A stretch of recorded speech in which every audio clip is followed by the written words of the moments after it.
الحمد لله وكفى والصلاة والسلام على من لا نبي بعده.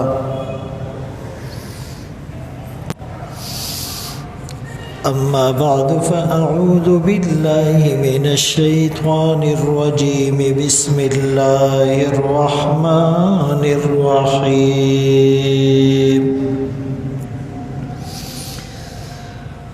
وهو الذي جعل الليل والنهار خلفة لمن أراد أن يذكر أو أراد شكورا.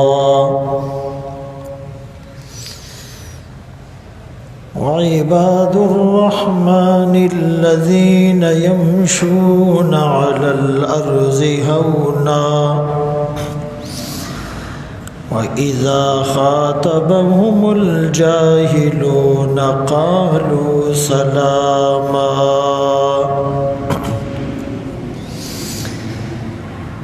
وقال النبي صلى الله عليه وسلم: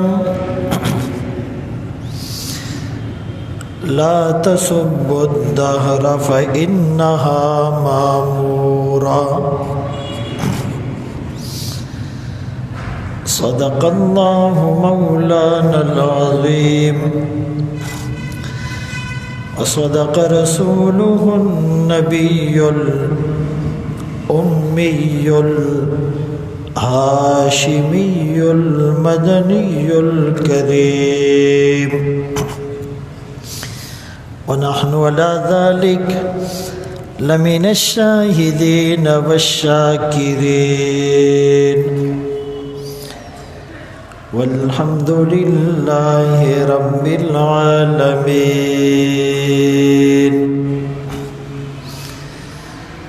ثنا کو پتا پتا ہے خدایا دم بدم تیرا، زمین و آسماں تیرے یہ موجود و عدم تیرا. جو دنیا میں تیرا کھا کر شکوے کرے یا رب، تعجب ہے کہ اس پر بھی ہو لطف و کرم تیرا. جو تو میرا تو سب میرا، فلک میرا زمین میری، اور اگر تو نہیں میرا تو کوئی شے نہیں میری. پانی پانی کر گئی مجھ کو قلندر کی یہ بات، تو جھکا جب غیر کے آگے نہ تن تیرا نہ من. اپنے من میں ڈوب کر پا جا سراغ زندگی، تو میرا نہیں بنتا نہ بن اپنا تو بن.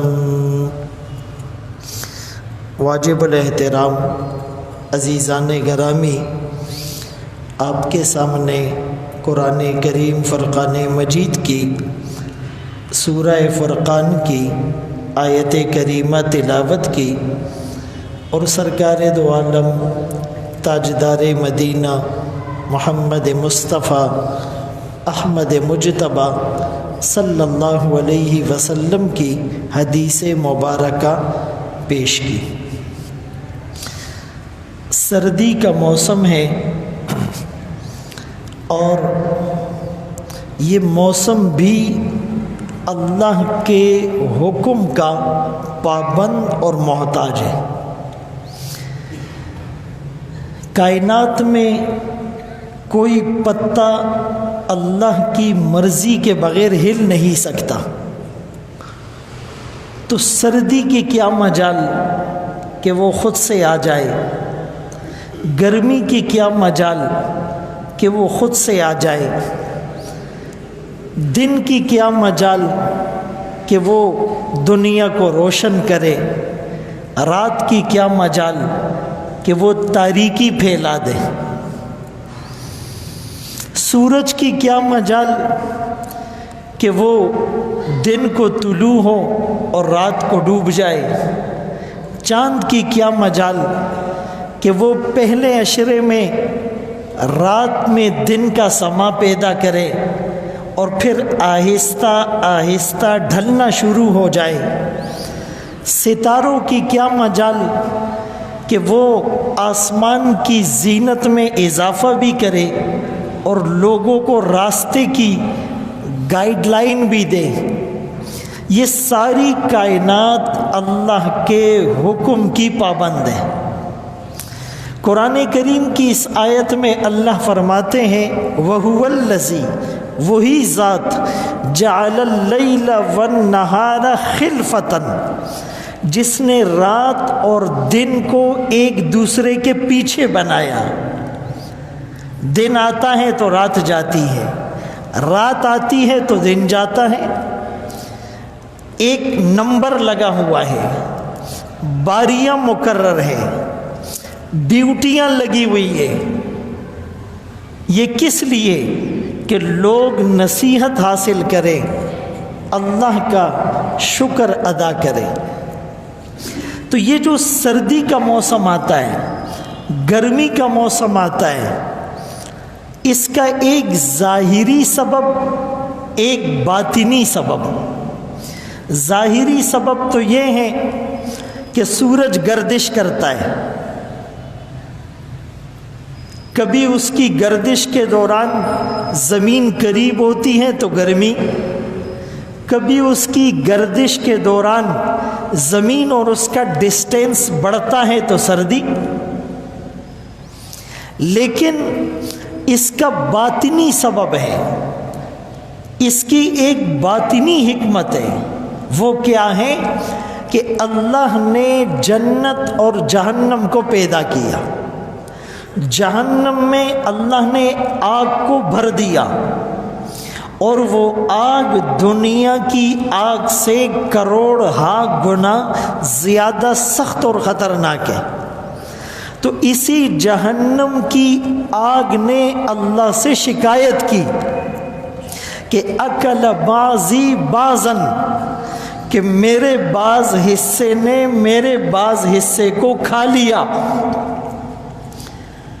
اب یہ گرمی مجھ سے برداشت نہیں ہوتی، جہنم کہہ رہی ہے، آگ کہہ رہی ہے۔ فَأَذِنَ لَهَا نَفْسَيْنِ، اللہ نے جہنم کو دو سانسوں کی اجازت دی، نفساً فی الشتاء و نفساً فی الصیف، ایک سانس گرمی میں، ایک سانس سردی میں۔ جب یہ جہنم سانس باہر نکالتی ہیں تو گرمی کا زمانہ ہوتا ہے، لو چلتی ہیں، ہوائیں انسانی بدن کو جھلسا دیتی ہیں، جسم پسینے سے شرابور ہو جاتا ہے، کھال بھی جل جاتی ہیں۔ اور جب یہی جہنم اس سانس کو اندر لیتی ہیں تو باہر سردی کا زمانہ ہو جاتا ہے، لوگ سردی سے ٹھٹر جاتے ہیں، یخ بستہ ہوائیں ماحول کو اپنی لپیٹ میں لے لیتی ہیں۔ تو معلوم یہ ہوا کہ یہ سردی اور گرمی کا جو زمانہ ہے یہ بھی اللہ کے حکم سے آتا ہے۔ اور حدیث پاک میں رسول اللہ صلی اللہ علیہ وسلم نے یہ بھی فرمایا کہ یؤذینی ابن آدم، کہ یہ انسان مجھے تکلیف دیتا ہے۔ حدیث قدسی میں اللہ فرما رہے ہیں کہ یہ انسان مجھے تکلیف دیتا ہے۔ کیسے؟ یسب الدہر، یہ زمانے کو برا کہتا ہے، یہ زمانے کو گالی دیتا ہے۔ وَأَنَا الدَّهْرُ، زمانہ تو میں ہوں۔ اقلب اللیل والنہار، دن اور رات کو لانے والا میں، سورج اور چاند کو بنانے والا میں، ستاروں اور سیاروں کو اپنے محور میں چلانے والا میں، سردی اور گرمی کو لانے والا میں، خزاں اور بہار کو رکھنے والا میں، اس کائنات کے سارے نظام کو چلانے والا میں، یہ جو گرم ہوائیں چلتی ہیں میرے حکم سے، یہ جو ٹھنڈی ہوائیں چلتی ہیں میرے حکم سے۔ تو آدمی کہتا ہے کتنی گندی ہوائیں، فرمایا لا تسب الریح، ہوا کو گالی نہ دو، فإنها مأمورہ، یہ تو اللہ کے حکم کی پابند ہے۔ تو فرمایا ابن آدم مجھے گالی دیتا ہے، کیسے کہ یہ زمانے کو گالی دیتا ہے، اور زمانہ میں ہوں، نظام تو میرے ہاتھ میں ہے۔ اسی لیے ہر موسم میں، ہر طرح کی ہوا میں، ہر طرح کے ماحول میں اگر ہماری نظر جمے تو اللہ کی ذات پر جمے۔ ایک موقع پر آپ صلی اللہ علیہ وسلم نے یوں فرمایا کہ لا تسب الدیک، یہ جو مرغ اذان دیتا ہے نا، اس کو بھی گالی نہ دو۔ لوگ کہتے یار بے وقت اذانیں دے رہے ہیں اور ہماری نیند کو ڈسٹرب کر دیا، اور خواہ مخواہ جو ہے وہ شور کر رہا ہے، تو فرمایا اس مرغ کو بھی گالی نہ دو، فإنها یوقظ للصلاۃ، یہ بھی تمہیں نماز کے لیے جگاتا ہے۔ تو بہرحال اس سردی کا جو باطنی سبب ہے وہ یہ ہے کہ جہنم نے اللہ سے شکایت کی کہ میری گرمی نے مجھے مار دیا، میرے بعض حصے کو جلا دیا، کھا لیا، تو اللہ نے اسے 2 سانسوں کی اجازت دی۔ یہ سخت گرمی بھی جہنم کا حصہ اور سخت ٹھنڈ بھی جہنم کا حصہ۔ زمہریر کہ جب جہنمی جہنم کی گرمی سے بےتاب ہو کر چیخنا چلانا شروع کر دیں گے کہ اب بات برداشت سے باہر ہو گئی، ہمیں تو اس گرمی نے جھلسا دیا، ہمیں تو اس آگ نے جھلسا دیا، ہمیں تو اس آگ کی تپش نے جھلسا دیا، ہمیں کچھ ٹھنڈ چاہیے۔ تو اللہ کریم ٹھنڈ لائیں گے، لیکن وہ ایسی ٹھنڈ ہوگی کہ ہڈیوں میں گھس جائے گی، آر پار ہو جائے گی، یہ بالکل ٹھٹر کر رہ جائیں گے، اس کو زمہریر کہتے ہیں۔ تو گرمی کی شدت آپ کو جہنم کی یاد دلائے، سردی کی شدت آپ کو جہنم کی یاد دلائے۔ سردی ہو گرمی ہو، دن ہو رات ہو، اجالا ہو اندھیرا ہو، دھوپ ہو چھاؤں ہو، آپ ہر وقت اللہ کی ذات کی طرف متوجہ رہے۔ یہی مومن سے تقاضا ہے شریعت کا اور اسلام کا۔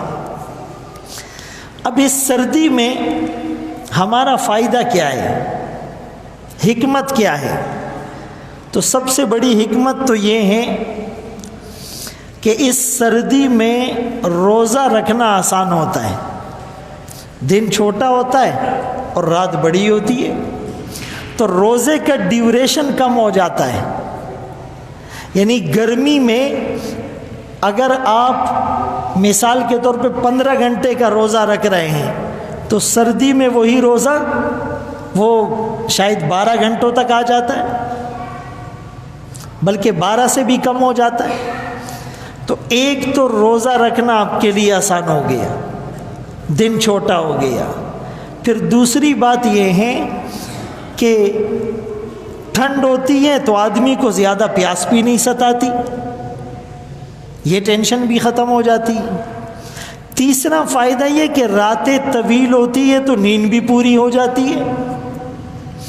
اور روزہ رکھنا فرمایا کہ ابن آدم جو بھی عبادت کرتا ہے وہ اس کے لیے ہوتی ہے، اس کا صلہ بھی اللہ فرشتوں کے ذریعے سے دیں گے، الا الصوم، مگر روزہ ایسی عبادت ہے یہ میرے لیے ہے، اس کا بدلہ بھی میں خود دوں گا۔ اور دوسرے موقع پر فرمایا الصوم جنہ، یہ روزہ ڈھال ہے جہنم سے بچاؤ کے لیے۔ اور تیسرے موقع پر فرمایا کہ جنت میں جو 8 دروازے ہیں، ایک دروازہ باب الریان جس سے صرف روزہ دار جنت میں داخل ہوں گے، اور چوتھے موقع پر فرمایا لخلوف فم الصائم اطیب عند اللہ من ریح المسک، کہ روزہ دار کے منہ سے روزہ رکھنے کی وجہ سے، معدہ خالی ہونے کی وجہ سے جو اسمیل آتی ہیں، فرمایا اللہ کو مشک و عنبر سے بھی زیادہ محبوب ہے۔ اور اگلے موقع پر فرمایا کہ اس روزے میں افطار کے وقت اور سحری کے وقت دعائیں قبول ہوتی ہیں، اور پھر فرمایا اس سحری کے کھانے میں برکت ہوتی ہے، اور پھر فرمایا کہ الغنیمت الباردہ الصوم فی الشتاء، مسلمانوں کے لیے ٹھنڈی غنیمت، آسان غنیمت یہ ہے کہ وہ سردی میں روزہ رکھے۔ جیسے کافروں سے جنگ ہوتی ہے، جہاد ہوتا ہے، اس میں مسلمان بھی زخمی ہوتا ہے، کافر کو بھی مارتا ہے، اور بڑی سخت جنگ کے بعد اور بڑی شہادتوں کے بعد اور بڑے زخم کھانے کے بعد اور بڑے فاقے برداشت کرنے کے بعد اور بڑے مال کی قربانی دینے کے بعد اور بڑی اولاد کی قربانی دینے کے بعد اور وطن کو چھوڑ کر اور سفر کی مشقتیں برداشت کر کے آدمی جہاد کرتا ہے، پھر اس کے بعد فتح ملتی ہے، پھر مال غنیمت ملتا ہے، کتنا مشکل پروسیس ہے۔ لیکن ایک جنگ ایسی ہوتی ہے کہ مسلمان گئے اور کافروں نے ہتھیار ڈال دیے، ان کے دلوں پر رعب طاری ہو گیا، جنگ کی نوبت نہیں آئی، کوئی زخمی نہیں ہوا، کوئی تیر نہیں مارا، کوئی تلوار نہیں چلائی، کوئی نیزے کا وار نہیں کیا، کوئی فاقہ برداشت نہیں کیا، بڑی آسانی کے ساتھ مال غنیمت مل جائے، مجاہد کتنا خوش ہوتا ہے۔ فرمایا اسی طرح اس مومن کے لیے آسان غنیمت حاصل کرنے کا طریقہ یہ سردی میں نفلی روزے رکھ لیں، بغیر بھوک کے، بغیر پیاس کے، بغیر گرمی کے، بغیر مشقت کے اس کو روزے کا ثواب مل جائے گا، روزے پر جو فضیلت ہے وہ مل جائے گی۔ الغنیمت الباردہ الصوم فی الشتاء، مومنوں کے لیے ٹھنڈی غنیمت، آسان غنیمت وہ سردیوں میں روزہ رکھنا ہے۔ اسی طرح ایک موقع پر یوں فرمایا کہ یہ جو سردی کا مہینہ ہے، موسم ہے، الشتاء ربیع المومن، یہ مومن کے لیے موسم بہار ہے۔ قصر نہارہ، اس کا دن چھوٹا ہوتا ہے، فصام، یہ روزہ رکھ لیتا ہے، اور وطالا لیلہ، اور اس کی رات لمبی ہوتی ہے، فاقام، یہ قیام کرتا ہے۔ آج کل عشاء کی نماز 7:30 بجے ہوتی ہے، سمجھے 7:15 بھی پڑھی جا سکتی ہے، اور پھر فجر کی جو جماعت ہے وہ بھی 6 سوا 6 ہوتی ہے، یعنی 5:30 تک آپ کے پاس رات ہوتی ہے، تو تقریباً 10 گھنٹے آپ کو مل رہے ہیں، اور مکمل نیند کے لیے وہ 6 گھنٹے کافی ہوتے ہیں، یعنی 4 گھنٹے آپ کو ایکسٹرا مل رہے ہیں۔ اگر آپ اس میں اپنی نیند پوری کرنا چاہیں وہ آسانی کر سکتے ہیں۔ اس کے بعد تلاوت کرے، اس کے بعد تہجد پڑھے، اس کے بعد ذکر کرے، اس کے بعد دعائیں مانگے، اس کے بعد دینی کتابوں کا مطالعہ کرے۔ یہ وقت گزر رہا ہے، بہت وقت ہم نے ضائع کر دیا ہے، اوور ٹائم تو دور کی بات، ہم نے اپنی ڈیوٹی کو بھی صحیح پرفارم نہیں کیا۔ مومنوں کو تو اللہ اوور ٹائم دیتا ہے، رحمتیں اور نعمتیں لوٹنے کے چانسز دیتا ہے، وہ تو دور کی بات، ہم نے اپنی جو فرض ڈیوٹی تھی اس میں بھی کوتاہی کی۔ تو اس مختصر وقت کو جو ہمارا باقی ہے، آیا 10 سال باقی ہیں، 5 سال باقی ہیں، 1 سال باقی ہے، 6 مہینے باقی ہیں، اس کو کارآمد بنانے کے لیے ان راتوں سے فائدہ اٹھایا جائے۔ جب سردی کا موسم آتا، عبداللہ ابن مسعود رضی اللہ تعالیٰ عنہ دعا کرتے اور کہتے اے سردی تجھے ویلکم، تجھے مرحبا، تجھے خوش آمدید۔ اب مومنوں کے لیے روزہ رکھنا بھی آسان ہو گیا اور تہجد پڑھنا بھی آسان ہو گیا۔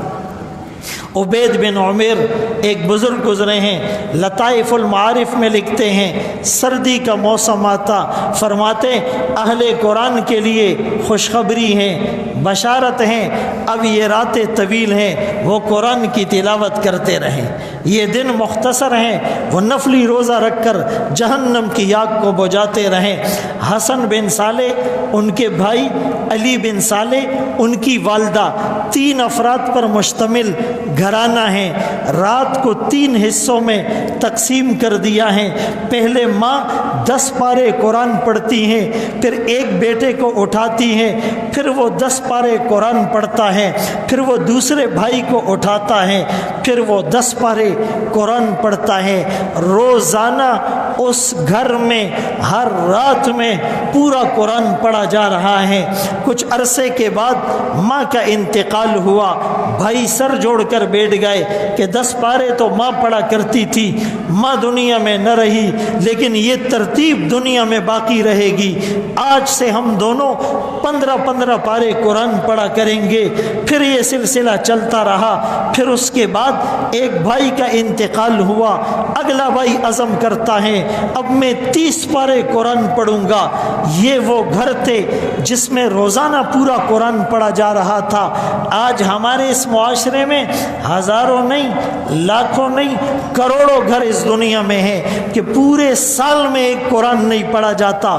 ٹی وی روز کھلتا ہے، ڈرامے، ارطغرل کا سیزن پتہ نہیں 200 سیزن ہے، 8 گھنٹے ڈرامے دیکھے جا رہے ہیں، فلمیں دیکھی جا رہی ہے، نیوز کو سنا جا رہا ہے، سیاسی ٹاک شوز کو دیکھا جا رہا ہے، میچز کھیلے جا رہے ہیں، میچز دیکھے جا رہے ہیں۔ سردیوں کی طویل راتوں کو گپ شپ میں اور غیبت میں اور دنیا داری میں اور گناہوں میں ضائع کیا جا رہا ہے۔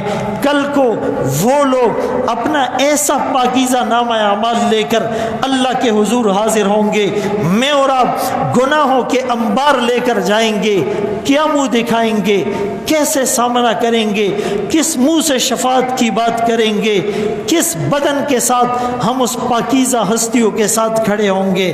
تو میرے دوستوں، اسی لیے بزرگ فرماتے ہیں کہ وہ سردی کا موسم آنے پر خوشیوں کا اظہار کرتے تھے۔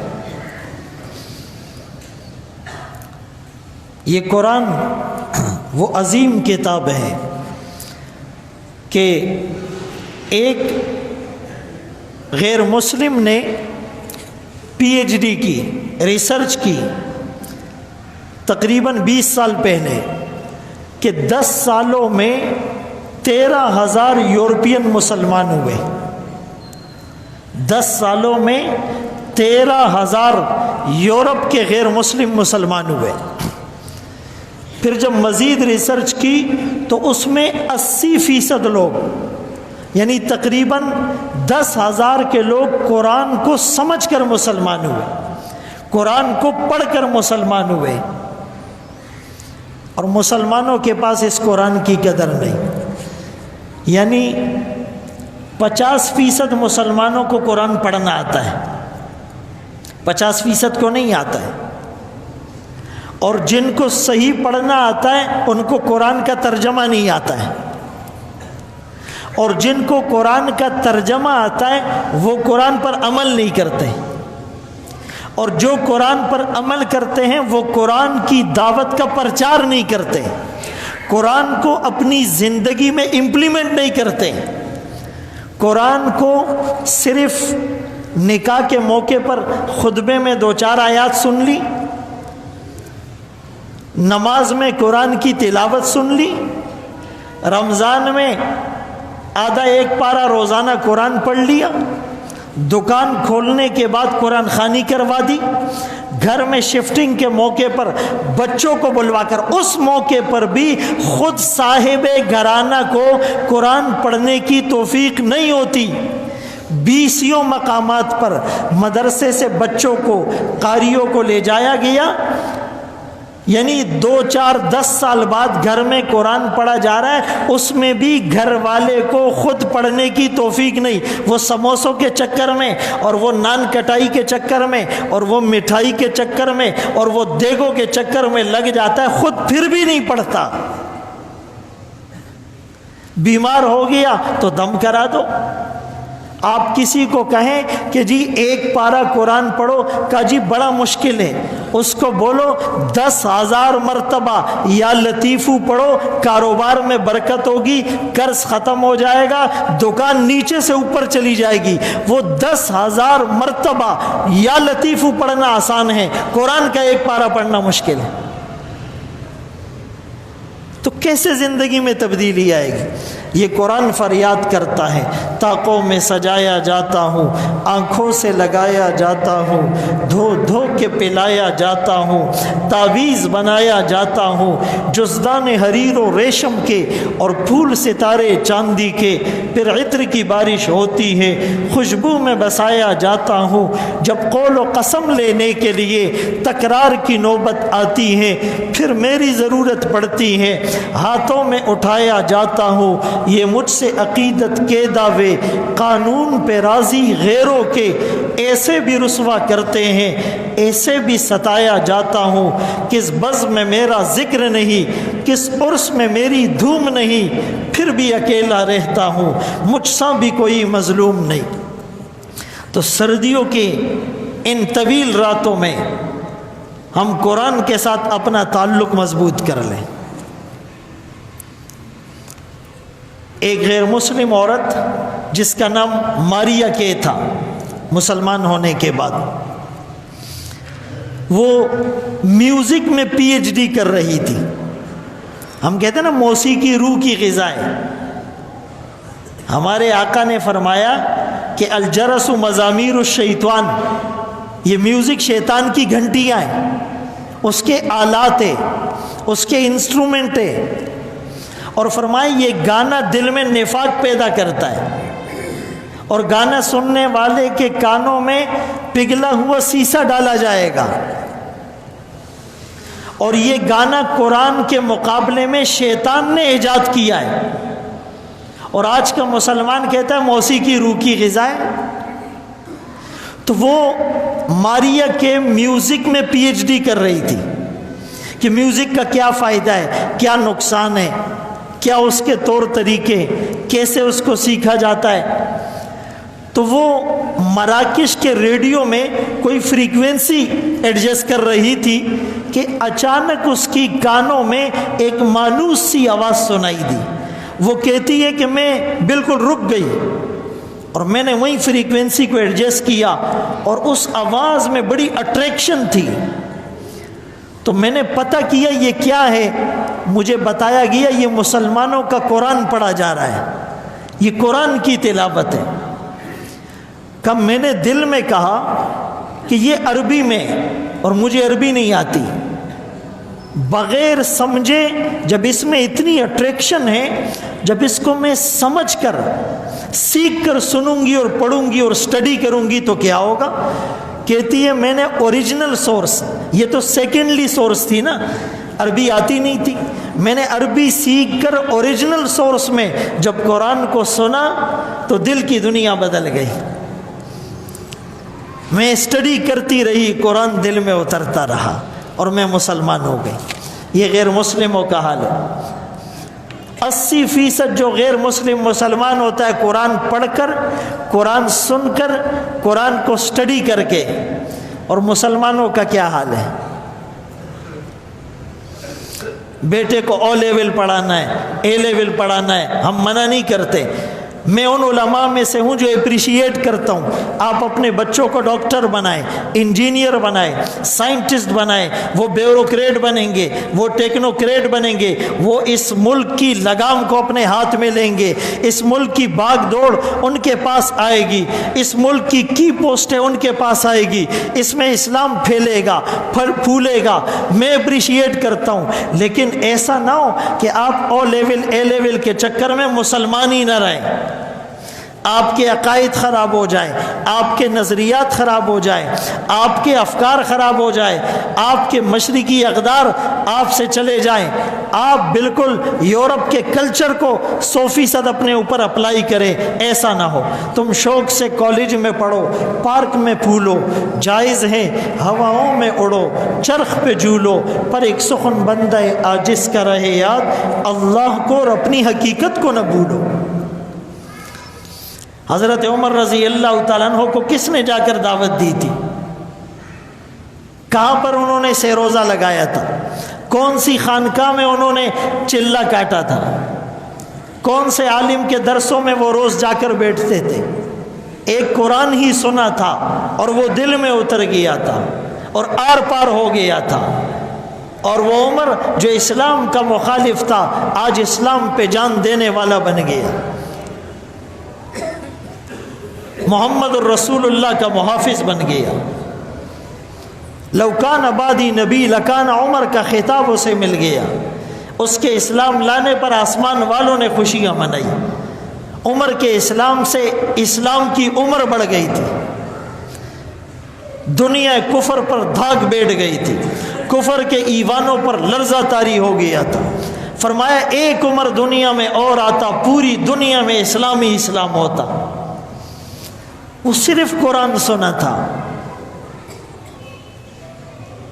لیکن ہماری حالت کیا ہے؟ اتنی کوشش بھی نہیں کرتے کہ نماز میں جو پڑھا جاتا ہے اس کا ترجمہ ہی سیکھ لیں۔ میری تو جی بس دکان ہے، 4 دکانیں ہیں، کس کس کو سنبھالوں؟ میری تو جی فیکٹری ہے، میری تو جو گاڑیاں ہیں، اور میرے تو بیوی بچے زیادہ ہیں، اور میرا تو جو ہے وہ خاندانی معاملات ذرا زیادہ ہیں، میرے پاس ٹائم نہیں ہے قرآن کے لیے، درس کے لیے، حدیث کے لیے، ترجمے کے لیے، تفسیر کے لیے، فقہ کے لیے، معانی کے لیے، تبلیغ کے لیے، خانقاہ کے لیے، میرے پاس وقت نہیں ہے۔ اور پھر کہتے ہیں یار حالات خراب ہو رہے، کیا بنے گا؟ آج دنیا کفر رسول عربی صلی اللہ علیہ وسلم کی شان میں گستاخی کر رہا ہے۔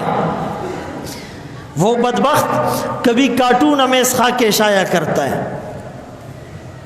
کبھی چارلی ایبڈو گستاخی کرتا ہے، کبھی ٹیری جونز گستاخی کرتا ہے، کبھی سلمان رشدی سیٹینک ورسز نامی کتاب لکھتا ہے، کبھی مسلمانوں پر حملہ کیا جاتا ہے، ان کی املاک کو توڑ پھوڑ کے نشانہ بنایا جاتا ہے۔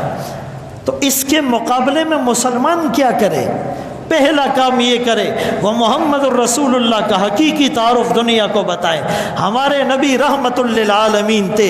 بدبختو آج دنیا میں تم اگر چین سے رہ رہے ہو، سکون کا سانس لے رہے ہو، آج تمہاری گردنیں اگر محفوظ ہے، خدا پاک کی قسم یہ رحمت للعالمین کی تعلیمات ہیں۔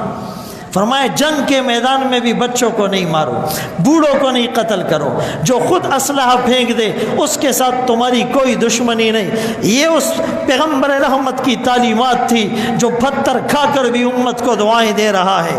جناب رحمت للعالمین نے طائف میں پتھروں کی بارش میں جب فرشتے نے کہا تھا آپ اجازت دے ان کو کچل کر رکھ دیا جائے، جناب رحمت للعالمین نے ہنس کے فرمایا میں اس دہر میں قہر و غضب بن کر نہیں آیا۔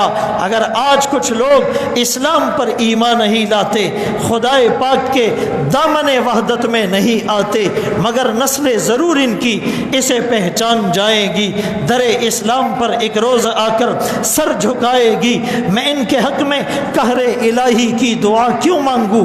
بشر ہے بے خبر ہیں، تباہی کی دعا کیوں مانگوں؟ دعا مانگی الہی قوم کو چشم بصیرت دے، الہی رحم کر ان پر، انہیں نور ہدایت دے، الہی فضل کر کوثر طائف کے مکینوں پر، الہی پھول برسا دے پتھروں والی زمینوں پر۔ جنہوں نے پتھر مارے، جنہوں نے سخت باتیں کہی، جنہوں نے بیٹیوں کو طلاقیں دلوائی، جنہوں نے شاہ ابی طالب میں پتے چبانے پر مجبور کیا، جنہوں نے سجدے کی حالت میں آپ پہ اونٹ کی اوجری ڈالی، جنہوں نے آپ کو شاعر، ساحر اور کاہن اور مجنون کہا، جنہوں نے احد کے دامن میں آپ کے چاند سے حسین چہرے کو زخمی کیا، آپ کے موتی سے حسین دانت کو شہید کیا، آپ کے بلال کو تپتی ہوئی ریت پر لٹایا، آپ کے خباب کو آگ کے انگاروں پر لٹایا، آپ کے ابو فقیہ کی پسلیوں کو توڑا، آپ کے ابن مسعود کو تڑپایا، آپ کے ابو بکر کو لہو لہان کیا، آپ کے سمیہ کو دولخت کیا، آپ کی زنیرہ کو آنکھوں کے تانے دیے، آپ کے عمار و یاسر کو مشق ستم بنایا، ان بدبختوں کے لیے بھی رحمت للعالمین نے اعلان کیا آج کے دن معافی ہے، الیوم یوم المرحمہ لا تثریب علیکم اليوم، سلام اس پر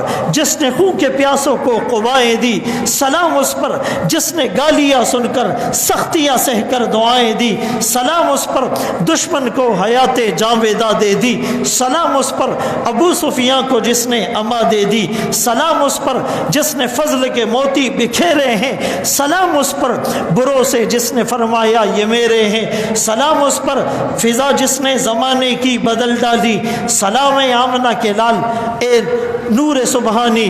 میرے محترم دوستو، ہم کفر کو آمنہ کے لال کا تعارف کرا رہے ہیں، ہمارا نبی تو تمہارا بھی خیر خواہ تھا، بدبختو تم کیوں گستاخی کرتے ہو؟ ایک تو حقیقی تعارف کی ضرورت ہے، اور دوسرے نمبر پر آقا کے معجزات دنیا کو بتائیں، قرآن سب سے بڑا معجزہ ہے، اور تیسرے نمبر پر ہم آقا کی اتباع کریں، داڑیاں رکھ کر دنیا کو بتاؤ تم جس کا مذاق اڑاتے ہو ہماری جوانیاں ان پہ قربان، امامے باندھ کر ان کو بتاؤ تم جس کو برا سمجھتے ہو ہمارا حسن یہ امامہ ہے، کرتے پہن کر بتاؤ کہ تم جس لباس پر فخر کرتے ہو ہم اس لباس پر تھوکتے ہیں، اپنی بیویوں کو، بہنوں کو، ماؤں کو، عورتوں کو برقعے پہنا کر پردہ کرا کر دنیا کو بتاؤ ارے تم جس فحاشی کو پروموٹ کرنا چاہتے ہو ہم کبھی بھی اس کو اپریشیٹ نہیں کریں گے، مسجد آباد کر کے دنیا کو بتاؤ تمہارے مندر اور چرچ ویران رہیں گے، اللہ کا گھر آباد رہے گا،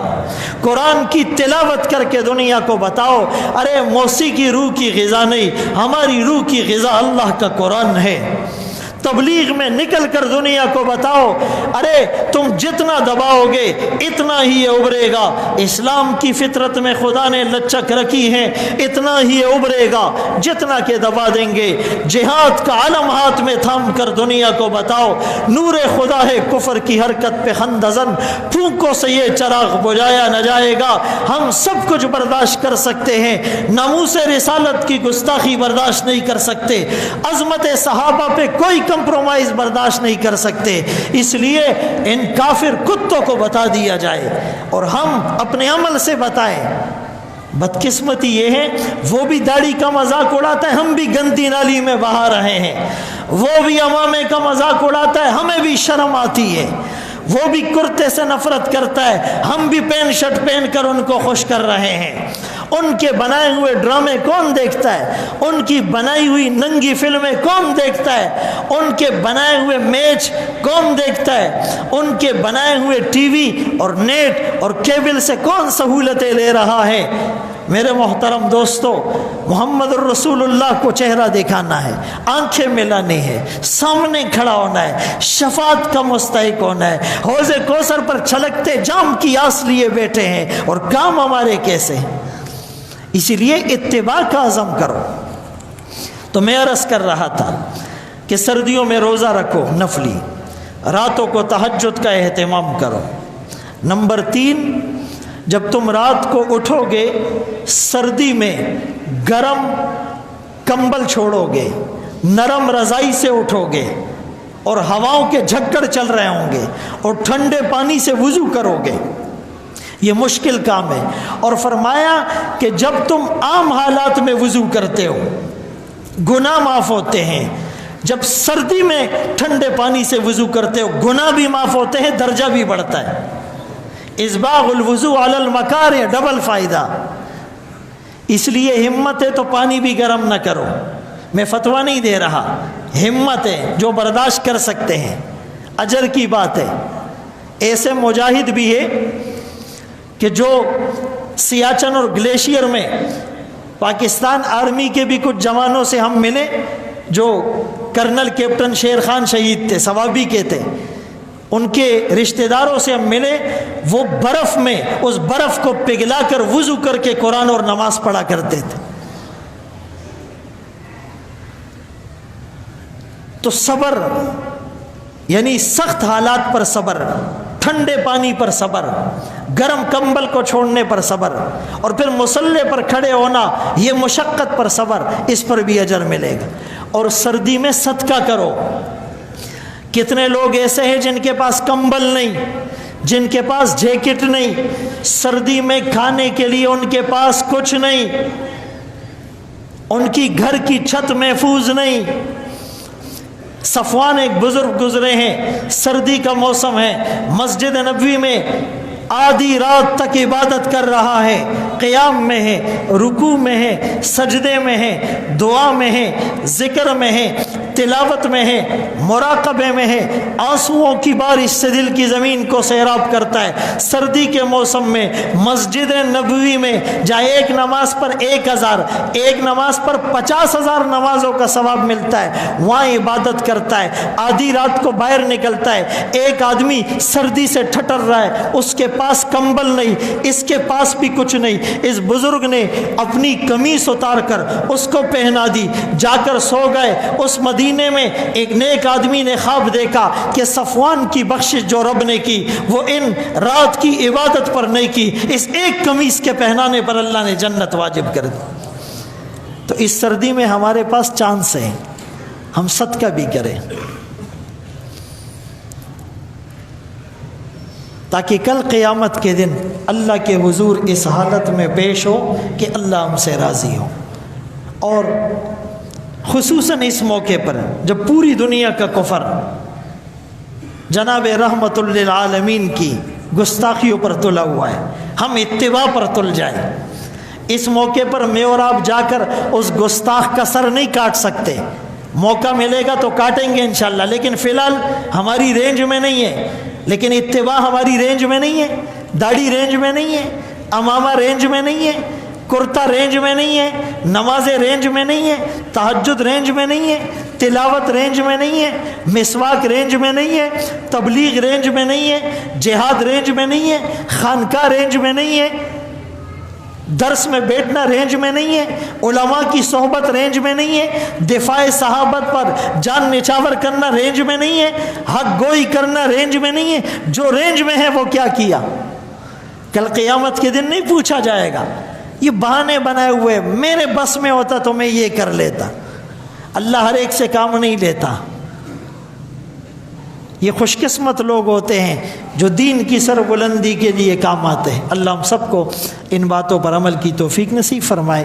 وآخر دعوانا ان الحمد للہ رب العالمین۔